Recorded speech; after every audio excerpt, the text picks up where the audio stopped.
Olá, como estamos? Estamos falando do 3. Estamos falando agora da Imperatriz.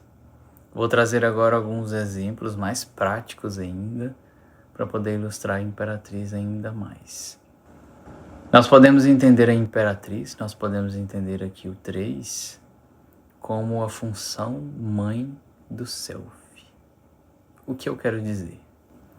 Todo ego, todos nós, à medida que somos formados, nós temos naturalmente uma função materna. O ego veio de uma mãe. Todos nós nascemos de uma mãe, nascemos de uma mulher. Independentemente ou não se teremos contato com essa mulher futuramente, a questão não é essa, a questão é que nós viemos de uma mulher.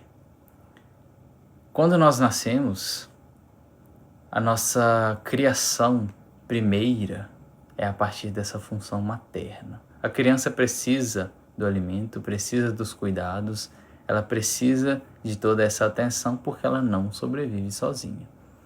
E tudo isso é a função mãe do Self. Nós podemos dizer que é a função mãe de Deus, mas vamos manter a palavra Self. Então o ego ele vai entendendo que existe uma função materna que cuida dele. Inicialmente é geralmente a figura da mãe, mas pode ser uma avó, uma tia, uma professora, depois ao longo da vida pode ser uma esposa, uma amiga, ou então até mesmo um amigo, um professor, não tem a ver com gênero. Inicialmente é uma figura que vai cuidar e nutrir daquela nova vida. Isso tudo tem a ver com a Imperatriz. Porém, nós estamos falando agora com adultos. Nós estamos falando com egos em formação, com egos, com pessoas em construção. O nosso objetivo é trazer a função materna para nós mesmos, sejamos homens ou mulheres. E aqui, até aqui, a gente entendeu o que significa a função materna a partir da Imperatriz. A capacidade de gerar, a capacidade de cuidar. E quando a gente entra nesse campo, a gente está falando do campo da psicologia. Então as pessoas, por exemplo, que têm falta materna, são pessoas que podem encontrar falta de pertencimento, dependência emocional, questões das quais ela não sente que tem a capacidade de gerar, não sente que tem a capacidade de criar. Tudo isso é a falta da função materna. E como adultos, a gente precisa trazer essa função para as nossas próprias mãos. Caso contrário, sempre existirá dependência de outras pessoas para servirem como função materna.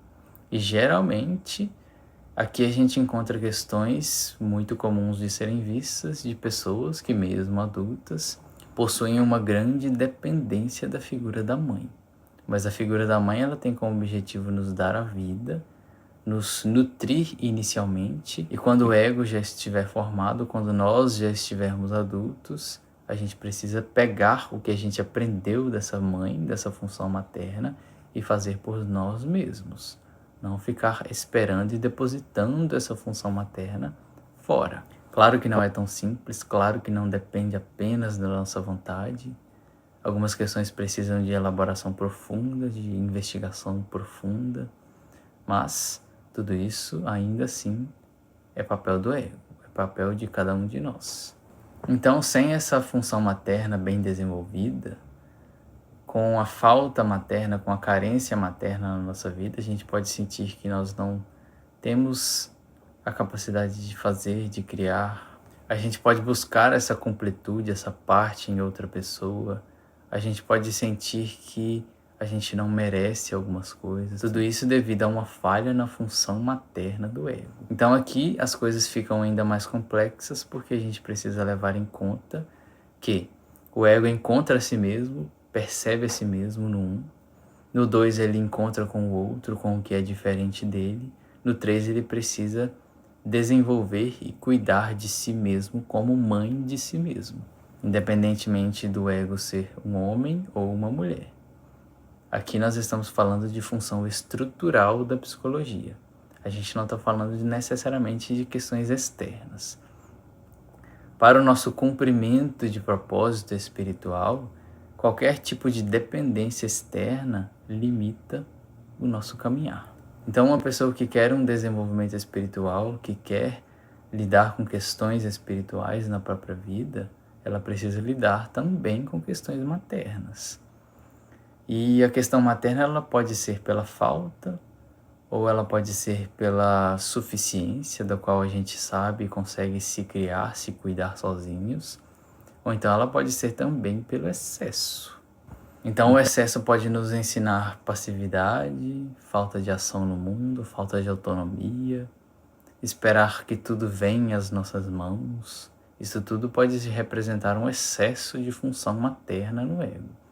Seja pelo excesso de uma mulher que cuida de nós, de uma figura externa que cuida de nós, ou seja pelo excesso do comodismo com o que é o nosso ninho, por exemplo. Você se coloca num posto de conforto total e simplesmente espera que tudo aconteça. Mas a função materna é nutrir e cuidar, mas a gente precisa considerar também a ação. A gente precisa também considerar a construção. Então, o excesso de função materna, por exemplo, a gente pode encontrar o medo do mundo.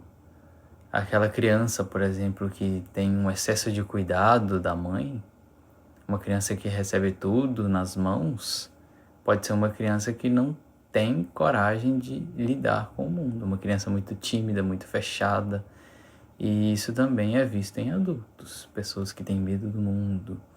Pessoas que acham que dependem sempre de um adulto, de uma outra figura para poder lidar com determinadas questões. Por um lado, isso é válido. Por outro, isso também deve ser investigado.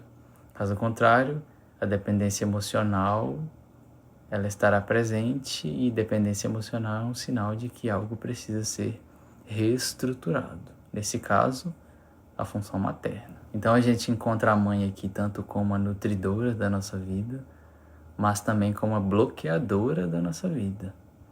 E tudo isso, se a gente depositar nas mãos da nossa mãe externa, se torna um peso que não é um peso humano. A gente está lidando com um peso estrutural da psique. Então, se a gente cobra da mãe um ideal divino, a gente, na verdade, deveria estar buscando esse desenvolvimento na mãe divina, na função mãe do self, na função materna do self. Então, a gente vai encontrar a nossa função materna na mãe divina. E essa mãe divina, ela sempre vai carregar os dois lados. A que nutre de forma suficiente ou de forma excessiva, ou aquela também que inibe, que bloqueia, que cuida tanto que não dá espaço para o ego respirar. Então ela devora por excesso de proteção. Isso é comum ser visto nas mulheres com filhos, porém, isso é uma questão arquetípica. Isso é uma questão que o ego precisa investigar a si mesmo. E como a gente poderia investigar essa questão, essa função materna em nós mesmos? Mais uma vez, o mapa. O mapa astral ele possui, por exemplo, de forma bem simplificada, a Lua. Qual o signo da sua Lua? Essa é a sua função materna. Essa é a função materna que você precisa trazer como cuidado de si mesmo. Lembrando que toda mãe é mãe porque tem um filho. Então, a função materna da Lua, ela vai representar tanto o nosso lado infantil, que precisa ser cuidado, quanto o nosso lado materno, que precisa cuidar. É bem mais complexo. Então, a Imperatriz, ela nos mostra que como está a sua função materna, como está a função materna do seu ego. Você sabe cuidar de si mesmo, sabe nutrir a si mesmo, ou você tem medo do mundo? Você sabe dar vida àquilo que te chama para a vida quando chega a hora?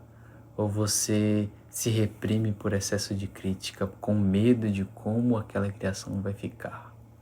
Quando uma mulher está grávida, por exemplo, é comum que ela tenha profundos ideais a respeito daquela criança que está por vir. Mas ela não sabe o que a criança vai ser, ela não sabe a face daquela criança, por mais que ela sonhe com isso às vezes. Ela não sabe, ela não pode definir exatamente os passos daquela nova vida que ela está gerando. Então isso aqui pode tanto gerar um amor muito grande por uma vida da qual ela não controla, ou pode gerar justamente um controle por uma vida que ela não controla, por uma situação que está além dos limites dela. Isso serve para os projetos também. Um homem que está gerando um projeto e ele fica sempre reformulando aquilo dentro dele, pensando nas críticas, pensando em como aquilo vai sair para o mundo, se ele retém demais isso, ele de alguma forma sufoca a própria criação e não da vida. Então aqui a gente vê o 3 que gira tanto em si mesmo, que ele cozinha tanto a si mesmo, que no fim das contas ele fica intragável. Ele não vira forma e ele simplesmente é desperdiçado. E o maior desperdício que a gente pode encontrar na nossa vida é o desperdício do nosso tempo. Ele é muito precioso. Enfim, falta elaborar mais um ponto ainda antes da gente fechar a Imperatriz. Já volto.